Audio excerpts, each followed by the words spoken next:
আসসালামু আলাইকুম বন্ধুরা, আপনারা কেমন আছেন? আশা করি ভালো আছেন। আলহামদুলিল্লাহ আমিও ভালো আছি। দেখো, আজ আমি স্কুল থেকে খেলতে যাচ্ছি।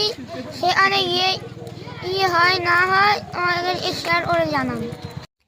তো আমরা পৌঁছে গেলাম আর স্কুলে জার্সি পরে নিলাম। আর এখানে 7-8টা স্কুল থেকে খেলতে এসেছিল। আর প্রত্যেকটা স্কুলের আলাদা আলাদা জার্সি। তারপরে জাতীয় সঙ্গীত, গান ও নাচ। তারপর শুরু হলো খেলা। তো তোমরা দেখো।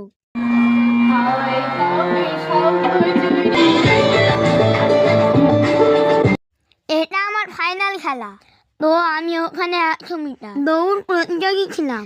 আর আমি ছুটতে ছুটতে অন্যের লাইনে চলে গেছি, বুঝতে পারিনি। আর সেই জন্য ওরা আমার ফার্স্ট ক্যান্সেল করে থার্ড করে দিল। আর আমি অনেক কেঁদেছি।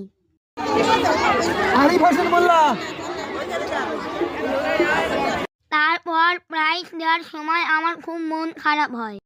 আর আমি বারবার ফার্স্ট প্রাইজের দিকে তাকাচ্ছিলাম। ওটা তো আমার পাওয়ার কথা, কেন ভুল করলাম? তো আমি বাড়ি চলে এসেছি।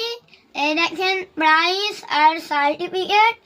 তো দেখো, স্কুলের নাম লেখা আছে বাড়িচক মুসলিম পাড়ায় এসেছে। এরকম সকলের জার্সির নাম লেখা আছে। আমার ভিডিও যদি তোমাদের ভালো লাগে তবে লাইক, কমেন্ট, সাবস্ক্রাইব করে আমার পাশে থাকবেন। আল্লাহ হাফিজ।